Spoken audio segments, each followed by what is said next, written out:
Surat terbuka untuk seluruh yang mabok agama, ya. Kenapa ini surat terbuka harus disampaikan dan menjadi bahan pemikiran dan tindakan solusi apa yang kita harus lakukan perihal ini, karena sudah menjalar kemana-mana.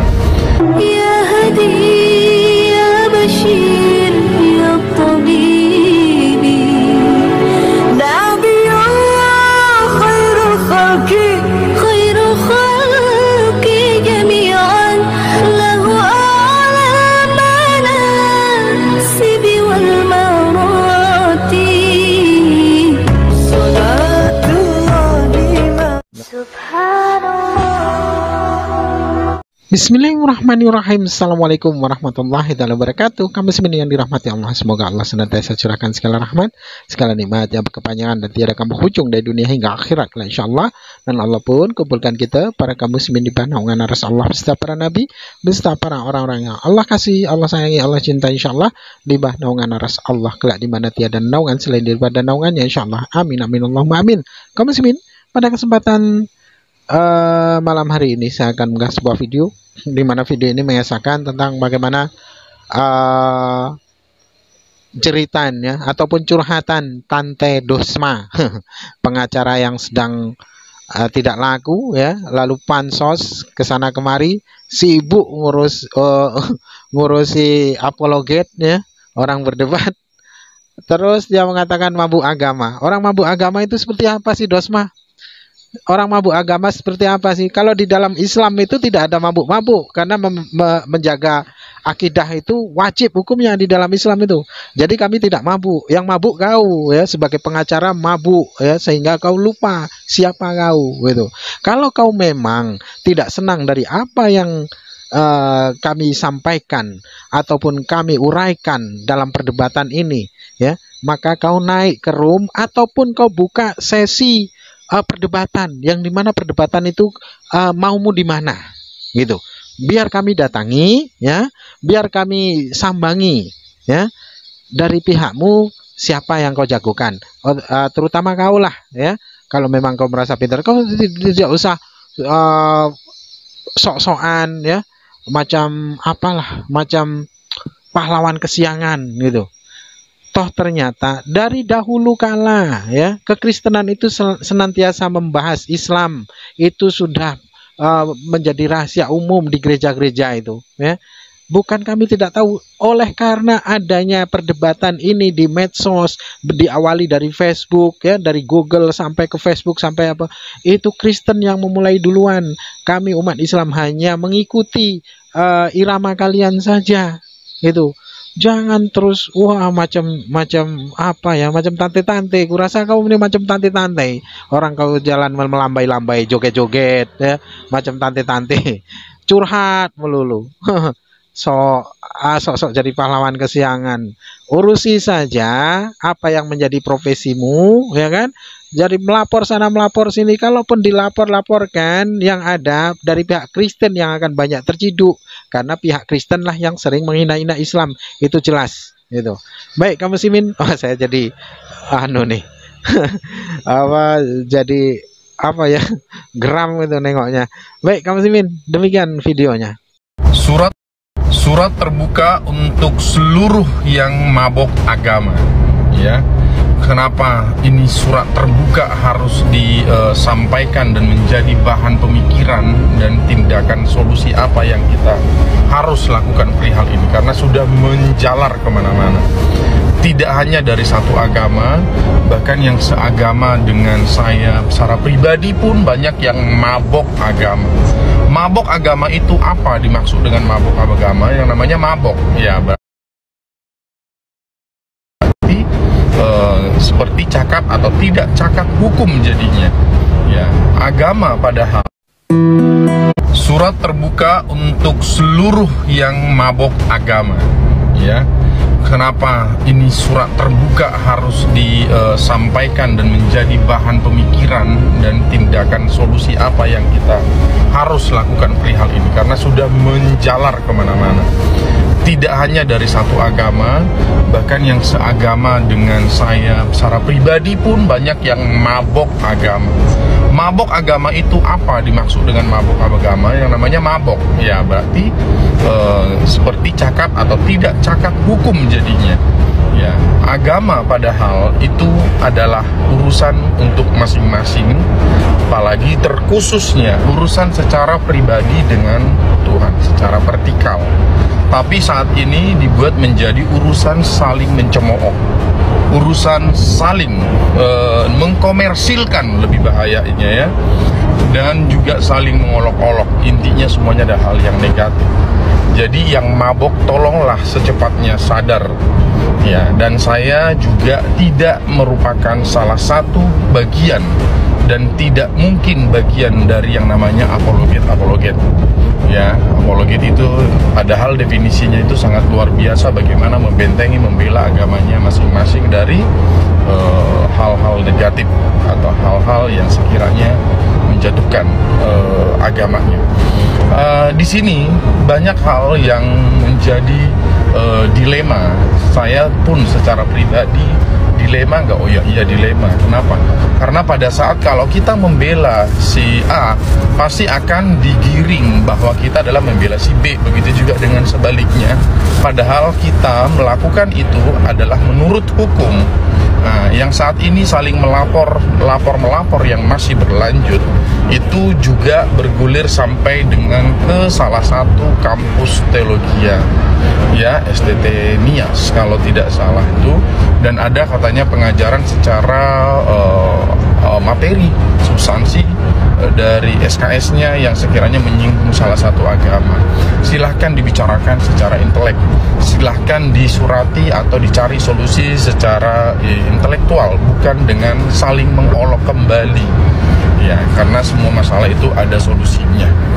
Oke, itu yang bisa saya sampaikan. Surat terbuka yang saya sampaikan semoga bisa menjadi dipahaminya dengan baik, dan sudahlah, stoplah yang namanya saling mengolok-olok agama yang bukan agamanya. Kalau mau mengkritisi, kalau mau untuk menggali mengenai agama yang kita anut, silahkan. Kalaupun menggali agama lain, silahkan, tapi jangan sampai ada unsur mengolok-olok, merendahkan ya, karena akan adanya kericuhan yang tiada hentinya. Oke, itu yang bisa saya sampaikan perihal mengenai poin itu. Nah, sekarang saya juga ingin menyampaikan untuk Sumatera Utara, karena saya harus pergi ke kota lainnya. Tugas saya, puji Tuhan, sudah selesai untuk laporan-laporannya, dan juga sudah koordinasi juga ke pihak-pihak yang bersangkutan berkaitan. Kalau semua bukti sudah, saya rasa sudah lengkap ya, secara pandangan saya dari praktisi hukum dan juga sebagai pelapor, menurut saya sudah sangat lengkap. Dan untuk bertanya bagaimana, kapan ditahan, kapan di ini, kapan di itu, saya dengan sangat kerendahan hati saya memohon kepada seluruh warga yang ada di Sumatera Utara ya, dan juga warga negara yang tidak ada di Sumatera Utara tapi mengetahui perkembangan ini, harap untuk sama-sama kita memantau ya. Dan saya juga berterima kasih kepada teman-teman media yang selalu memantau perkara ini, bahkan sampai menanyakan bagaimana kelanjutan perkara ini, karena ini bukan laporan yang saya lakukan bukan untuk kepentingan saya pribadi, tapi untuk kepentingan kita bersama. Jadi dengan segala kerendahan hati, sekali lagi saya mohon untuk kita sama-sama memantau, sama-sama kita langsung bertanya, karena kita tahu semua penyidiknya siapa di tim, karena itu di cyber, ruangan cyber itu hanya di satu ruangan itu. Jadi silahkan juga bertanya langsung, dan kalau ingin menanyakan nama penyidiknya, nama panitnya ya, dan juga pihak-pihak yang bersangkutan ingin membantu mempertanyakan, saya dengan sangat senang hati saya akan membalas by WA atau by DM, saya akan memberikan namanya. Dan kenapa? Karena saya bukan tidak bisa melakukan sendiri atau tidak percaya kepada tim penyidik, tapi ini harus adanya suatu dorongan dari masyarakat itu sendiri, karena adalah kepentingan masyarakat. Jadi sekali lagi, kalau ingin menanyakan langsung, boleh saya memberikan nama penyidiknya atas beberapa laporan Dan juga teman-teman berhak untuk menanyakan sebagai mewakili dari masyarakat. Dan kalau ingin didampingi, saya juga sudah memilih kuasa hukum. Nanti bisa didampingi oleh kuasa hukum untuk menanyakan dan mendorong agar secepatnya sebelum di akhir tahun ini semoga semuanya terungkap ya, dan yang tersangka ya silahkan langsung ditindak, yang kalau ada kericuhan kembali langsung ditangkap, silahkan langsung ditangkap. Dan saya tidak ada dan keinginan sama sekali tidak ada, atau berpikiran pun tidak ada, bahkan untuk merencanakan apapun yang buruk tidak ada yang membenturkan agama satu dengan yang lain. Yang saya benci adalah perilakunya, perbuatannya. Yang saya tidak suka adalah organisasi yang dibuat menjadi alat untuk membenturkan agama satu dengan agama lainnya. Jadi teman-teman juga yang terkecoh selama ini, ayo kita, agama kita sudah direndahkan segala macam, itu sama sekali konyol dan suatu sangat tidak bijak ya, tidak berhikmat kalau sampai terpancing. Ingat, yang saya laporkan adalah perbuatannya, yang saya benci adalah perbuatannya. Semoga dapat dipahami dengan bijak. Terima kasih. Salam sejahtera untuk kita semua. Selamat siang, salam sehat. Assalamualaikum warahmatullahi wabarakatuh. Penyesatan si ular tua ketika di Eden dan berlangsung hingga saat ini, dipuja-puja oleh Muslim. Jadi umat Muslim itu ternyata menyembah ular tua. Ya, kalian bisa lihat narasi-narasinya. Bagaimana kebencian itu begitu jelas. Bahkan mengatakan Nabi Muhammad SAW sebagai Lucifer. Ya, lihat nih cocok loginya. 666. Luar biasa. Dan ini bentar lagi saya lihat akan viral. Ya, saya lihat ini bentar lagi akan viral karena teman-teman yang lain juga sedang membahas ini. Dan mari bantu share teman-teman. Bantu kami untuk menginformasikan kepada khalayak ramai bahwa ada sebuah sekolah tinggi teologi yang ada di Nias mengajarkan tentang Islam, di mana di situ dikatakan bahwa Islam ya itu nabinya adalah Lucifer, Tuhan yang mereka sembah itu adalah ular tua. Padahal mereka sendiri, mohon maaf ya, menggunakan kata Allah. Mereka mengambil nama sesembahan umat Muslim di dalam Bible mereka, tapi mereka hina juga. Luar biasa memang. Oke, silakan lanjut Bang Juma.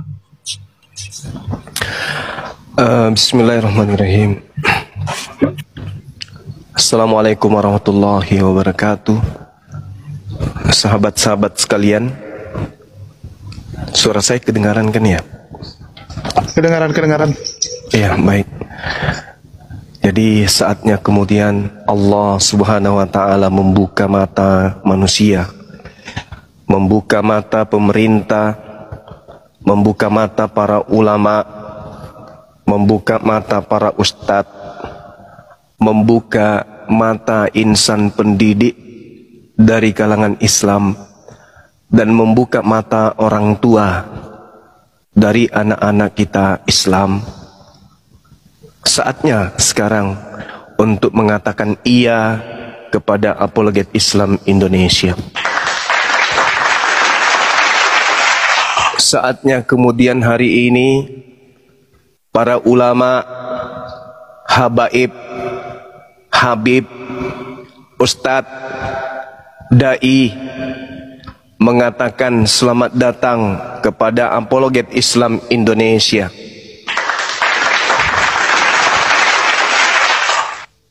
Saatnya sekarang ini umat Islam di seluruh penjuru bumi mengucapkan banyak terima kasih kepada para insan apologet Islam Indonesia.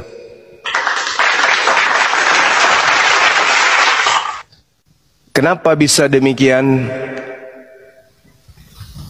Karena awal berdirinya apologet Islam Indonesia tidak lain dan tidak bukan adalah menghalau pendangkalan akidah terhadap generasi umat Islam dengan cara-cara yang dilakukan oleh orang-orang yang punya kepentingan untuk mengkristenkan seluruh makhluk. Ini yang perlu disadari dan perlu kemudian respon positif dari para ulama, para ustadz, para habib, bahwa apologet Islam Indonesia berdiri itu bukan tanpa alasan. Kemarin kami sudah menyuarakan adanya apologet Islam Indonesia ini memiliki kemudian visi dan misi, di antaranya menghalau pergerakan pendangkalan akidah, misionaris, kristenisasi, dan pemahaman yang menyesatkan terhadap Islam dari kalangan orang-orang yang membenci Islam. Saatnya para pendiri pesantren, para pemimpin, pembina pondok-pondok pesantren mengucapkan banyak terima kasih kepada anak-anak kita, kepada para adik-adik kita, anak-anak kita yang ada di Apologet Islam Indonesia ini, bahwa ternyata mereka hadir di tengah-tengah umat Islam bukan hanya sekedar gaya-gayaan, bukan hanya untuk perang logika, bukan hanya untuk menyampaikan kemudian pertahanan dan counter terhadap hujah atau hinaan, penistaan orang di luar Islam terhadap Islam itu sendiri, tetapi benar-benar membongkar misi bejat musuh kebenaran. Apologet Islam Indonesia berdiri bukan tanpa alasan. Kami tahu, kami sadar bahwa di balik tenangnya umat Islam, di balik rahmatnya dan kasih sayangnya umat Islam di Indonesia ini, ada kekuatan yang kemudian sedang berjalan di bawah tanah untuk kemudian bagaimana generasi Islam dijauhkan dari Islamnya. Ini contoh, ini bukti. Kita mau ngomong apa lagi? Ternyata institusi, lembaga resmi mereka di bawah naungan Kementerian Pendidikan memiliki program yang sangat biadab. Kita belum pernah mendengarkan ada pesantren-pesantren yang mengajarkan. Kita baru punya niatan dari TPA ke TPA, kita akan mengajarkan kemudian anti pemurtadan. Baru punya niatan, baru seumur jagung. Tapi mereka sudah puluhan tahun mencanangkan satu kebencian, menanamkan suatu ketidaksenangan terhadap agama Islam di Indonesia ini. Ayo para ulama, para guru-guru kami, bangkitlah, bangkit, lihat kelakuan mereka.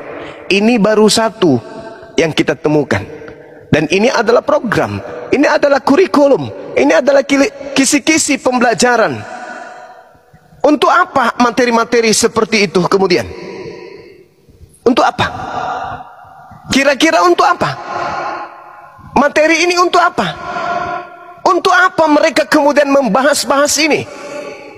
Dan membahasnya dengan cara mempelintir, menyesat-nyesatkan, menyala-nyalakan tanpa ilmu. Pagar kita sebagai umat Islam, wa ikhwanuhum yamuddunahum fil ghayyi tsumma la yuqsirun. Teman-teman mereka orang-orang kafir dan fasik membantu setan-setan dalam menyesatkan, dan mereka tidak henti-hentinya menyesatkan. Mereka akan mencari dan mencari metode, tata cara, bagaimana caranya kemudian orang menjauh dari Islam dengan cara tipu-tipu. Nah, ayo, mau kayak mana lagi? Apa yang harus kita lakukan hari ini? Diam? Memusuhi para apologet Islam? Menutup, membubarkan apologet Islam? Hayo, silakan. Kalau ada yang hendak kemudian membubarkan, silakan bubarkan. Silakan. Tapi sebelumnya Anda harus menjawab dulu. Sekolah tinggi teologi yang ada, yang kita temukan ini, siapa yang kelak hendak mempertanggungjawabkan di hadapan Allah? Ini kemungkaran. Ini kemungkaran. Ini kemungkaran. Sedikit saja ini muncul seruan jihad. Ini kalau tidak kemudian ditanggapi dengan cepat, saya curiga ada dari kelompok kemudian umat Islam yang akan menyerukan jihad. Coba Anda lihat, Anda teliti, seperti apa Allah di sana, seperti apa Isra Mi'raj kemudian diajarkan di sana. Coba Anda lihat bagaimana kemudian surah Al-Fatihah diajarkan di sana. Bagaimana kemudian Al-Quran dikatakan di sana sebagai kitab penyempurna? Bagaimana kemudian mereka menjelaskan arti Islam dan sembahan yang disembah oleh Islam dan Kristen itu berbeda? Bagaimana mereka menguraikan ritual haji? Bagaimana kemudian mereka menjelaskan tentang Jibril dan Gabriel?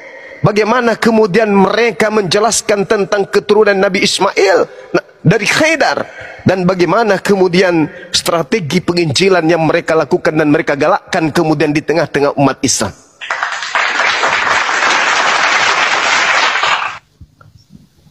Mari para ulama, mari para guru, tinggalkan orang-orang munafik. Tinggalkan mereka yang selama ini kemudian hanya mengoreksi, hanya memandang apologet Islam itu sebagai sesuatu yang kecil, yang sederhana sesuai dengan penilaian mereka terhadap diri mereka. Mereka yang mencari sesuap nasi di TikTok, mencari dengan merangkul saudara-saudara kafirnya, membenci saudara Islamnya dan merangkul saudara-saudara kafirnya dengan alasan toleransi dan membenci perdebatan.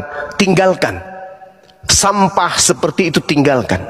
Mari wahai para ulama, mari kita rangkulan, bergenggaman tangan untuk menguatkan kemudian pagar akidah anak-anak kita. Lihat secara nyata di hadapan kita bagaimana Islam ini kemudian diuraikan dan disampaikan seperti ini jahatnya. Ya, dan saya minta nanti Dinda Julius tolong dibuka, diurai supaya umat paham apa yang mereka bahas tentang Allah, apa yang mereka bahas tentang Al-Fatihah, apa yang kemudian mereka jadikan tujuan belajar Islamologi. Dibuka, jangan bosan, jangan beralih ke materi yang lain. Dan ini harus kita gaungkan terus supaya para ulama itu kemudian tersadarkan.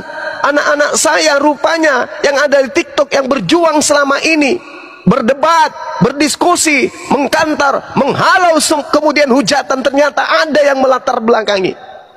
Ayo umat Islam, bangkit kalian, bangkit, bangun dari tidur panjang kalian.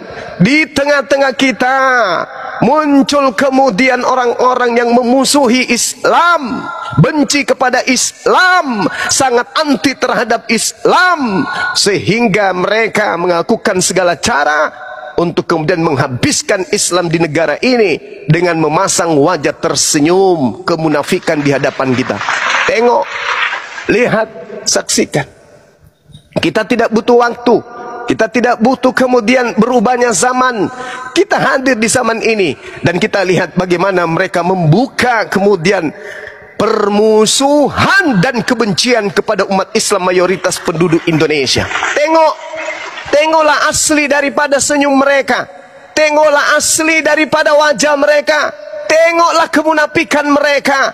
Jadi kalau di depan kita bermanis ria, lihatlah, lihat wahai kaum muslimin, betapa mereka kemudian membenci Islam, betapa mereka kemudian benci Allah, betapa mereka benci kepada kita, tapi mereka bermanis-manis di depan kita. Lihatlah apa yang kami gaungkan. Silakan nilai sendiri. Kami menghabiskan waktu 24 jam sampai kami harus tertati-tati, sampai kami harus dilaporkan ke pihak polisi. Kami dianggap penghina, kami dianggap penghujat. Ini buktinya. Jadi kalau Lina Wijaya kemudian membawa kaos untuk dibagi-bagikan kemudian di acara resmi Islam, itu membuktikan bahwa ada kekuatan di belakang mereka, ada sesuatu yang mereka andalkan, ada sesuatu yang mendorong mereka, bahwa jangankan dia yang kecil, si Lina Wijaya hanya seorang perempuan tua, lembaga pendidikan Kristen pun melakukan hal yang jauh lebih biadab daripada Lina Wijaya. Lihat, saksikan oleh kalian wahai umat Islam, apa yang mereka lakukan ini. Lihat apa yang mereka sedang lakukan ini. Lihat bagaimana Allah, bagaimana Islam. Ini bukan dari lorong ke lorong. Ini lembaga pendidikan proses belajar mengajar, ada yang menerima, ada yang memberi. Artinya mendoktrin kepada anak siswa untuk membenci ke Islam. Kalau sudah ada kekuatan untuk membenci Islam di negara ini, itu kira-kira tujuannya apa ke depan? Kira-kira nih, kalau ada satu lembaga mengatasnamakan agama, isinya membenci, isinya merusak, isinya menanamkan kemudian sesuatu yang keliru, yang salah, yang syarat dengan kebencian terhadap Islam, kira-kira endingnya sebentar itu apa? Kalau satu sekolah tinggi Kristen bisa menghancurkan kemudian akidah umat Islam dengan pola mereka, ini bukan hanya sekedar menghancurkan, ini sudah penistaan, ini penghinaan secara lembaga. Gimana kalau ternyata semua sekolah tinggi teologi di Indonesia ini menghina, menghujat Allah sedemikian rupa adanya? Bagaimana kira-kira? Hendak kemana kita bawa generasi kita ini? Kalau semua sekolah tinggi Kristen ternyata isinya hanya menghina, menghina, menghina dan menghina Allah. Ini apa kira-kira endingnya? Ayo. Jadi saya hanya ingin menyampaikan kepada para guru, para ulama, para habaib, para pendiri pesantren, tengoklah, kami di lapangan bukannya tanpa alasan, bukan mau dibilang, mau tenar, mau dikenal, mau jadi artis, mau dapat duit, bukan. Karena kami tahu gerakan-gerakan mereka di bawah tanah. Ya, bukan untuk mau dikenal. Ini dasar pijakannya. Beberapa hari yang lalu saya memberikan materi, saya katakan bahwasanya program-program mereka itu, bagaimana kemudian generasi Islam itu semakin jauh dari Islam. Dengan cara apa? Ya, kita lihat. Ini pembuktian akurat. Ini bukan ecek-ecek. Ya. Ini bukan ecek-ecek. Ini sesuatu yang sangat luar biasa. Sekolah tinggi di mana harusnya mendapatkan ilmu positif, ternyata isinya hanya kebencian yang ditanamkan kepada Islam. Benci, benci, dan benci. Supaya orang melihat kemudian Islam ini sesuatu yang menjijikkan, di luar daripada kaidah Islam itu sendiri. Saya, Bang Zuma, ketika menjelaskan tentang kekristenan, pola saya terdata di dalam Bible. Tapi mereka di sekolah tinggi ini, datanya tidak ada di dalam Al-Quran. Hanya pelintiran, pelintiran, dan pelintiran. Hanya ada pelintiran, penyesatan. Coba nanti kita saksikan, kita buka nanti satu persatu, dan umat Islam harus kemudian men-share sebanyak-banyaknya. Dan ini saya minta kepada semua apologet Islam Indonesia di bawah apologet Islam Indonesia, Yayasan API, untuk selalu mengulas materi ini. Mengulas, ulas dan mengulas. Supaya mereka yang mulutnya manis mengatakan Kristen agama kasih, kita sumpal mulutnya dengan pondasi STT. Kita sumpal mulutnya dengan toilet yang ada di STT, supaya mereka jangan bermanis-manis munafik di depan kita. Ya, bongkar terus supaya kemudian para ulama itu kemudian tersadarkan bahwa ternyata gerakan-gerakan mereka memang ada, nyata, bukan hoax, tapi memang terbukti adanya, bahkan secara terstruktur, terencana, masif, dan bahkan sudah masuk ke dalam lembaga-lembaga mereka. Ya, tolong di-share teman-teman. Habis ini kita minta Dinda Julius untuk membuka materi-materinya, nanti di-share. Ini loh penghinaan dan penistaan Kristen terhadap Islam. Ini penghinaannya. Ini yang ditanamkan kepada orang Kristen supaya benci sebenci-bencinya dengan Islam. Jadi ajaran kasih yang digaungkan selama ini itu hanyalah hoax, itu hanya bullshit, bualan belaka. Mereka tak ubahnya sama seperti Belanda yang ingin merampas anak bangsa dengan penjajahan secara senjata. Sekarang mereka ingin merampas jiwa-jiwa umat Islam dengan cara-cara menjajah akidah. Ingat, mereka adalah penjajah akidah umat Islam. Mereka perampas akidah umat Islam. Dengan cara seperti ini mereka lakukan. Ya, saya kira begitu untuk sementara. Setelah ada yang menyampaikan, setelah semuanya sudah disampaikan narasi oleh narasumber, mohon supaya diulas satu persatu. Silakan. Oke, terima Nah, demikian tadi kamu simin ya, ceritan rintihan hati Tante Dosma yang akhirnya curhat melulu ya. Curhat aja, tiada hari tanpa curhat. Aduh, kalau memang tidak senang kau Dosma, ya jangan kau menonton. Kalau kau tidak tahan mental, tidak tahan, ya jangan pula kau menonton, ya. Jadi kalau kau merasa, oh ini penistaan agama, nah Kristen yang dinista, nah itu STT itu yang ada di Malang dan juga di Nias itu, kenapa tidak kau laporkan juga, gitu? Bikin dong laporan, ya. Kalau memang kau merasa toleran, ya, merasa toleransi antar umat beragama, ya kau laporkan juga itu, gitu. Jangan apologet Islam yang kau laporkan dari pihakmu tidak.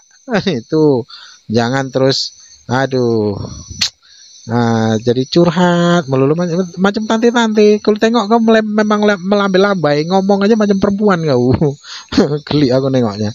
Oke, demikian saja kaum muslimin yang dapat saya sampaikan dan saya review di sini. Wassalamualaikum warahmatullahi wabarakatuh.